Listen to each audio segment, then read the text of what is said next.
The report says there were 23 stab wounds, even though for the last 14 years it's been reported as 20. Report also contends there was no sign of a struggle in the apartment. The family vehemently disagrees, says no sign of intruders. As for Ellen's fiancé, a man named Sam Goldberg, who called 911 and says he found Ellen that way, the report says there's no evidence of an abusive relationship between the two, and Goldberg's DNA was not found on the knife. Instead, the report leans hard into Ellen's alleged anxiety, which she supposedly, and I quote, expressed to friends and coworkers and her fiancé in the hours leading up to her death. Ellen's mother, Sandy, spoke with the Banfield show today, saying that the report is, quote, an injustice, which appears, in her words, to selectively choose information to reach a predetermined result. The Greenberg's lawyer is more succinct. He calls it tripe. And that lawyer spoke with our Brian Entin, who joins me now live. Brian, I am so astounded. I fully expected this to go the other way. What did the Greenberg's lawyer tell you when you talked to him today?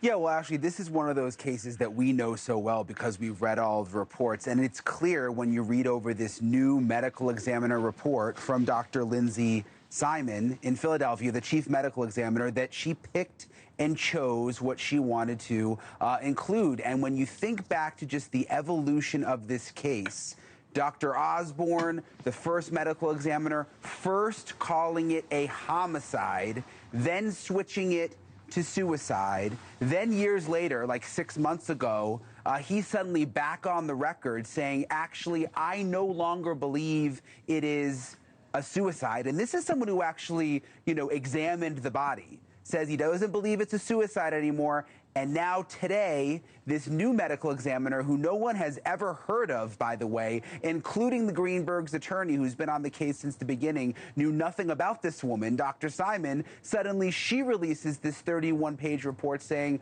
no, actually, it is suicide. And yes, it is unusual. That's the quote she used, but said that she believes that Ellen would have been capable of doing this to herself, Ashleigh. Okay, the one thing I can't get past is what one of the investigators that the Greenbergs hired said, and that was that at least one of the stab wounds happened after Ellen was dead. It is impossible for it to be a suicide, and then you die and stab yourself one more time. Yeah, and I think that diagram you just showed, for me at least, there it is, has really just told the entire story. You look at that, how does someone do that to themselves? Specifically, the stab wound into the back of the neck, into the spinal cord, perhaps done after she was already dead. How is it even possible that she could do that? Well, in this report, and this is the first time we've ever heard this, and there have been so many experts who have reviewed all of this. This has never come up before. For the first time now, this new woman, Dr. Simon, is saying that it may have been Dr. Osborne, the medical examiner, who actually punctured the spinal cord by accident when he was examining the body. Again, that is something that we've never heard before. Wow, that's awfully new 14 years later. I wonder how they came, to that information and haven't had that in 14 years. All right, I only have 30 seconds left, Brian. Is there any legal recourse left for the Greenberg family at this point? Well, I asked their attorney, Joe Pedraza, that today, and he didn't. It was interesting. He didn't want to get into specifics, but he was clearly thinking of different options.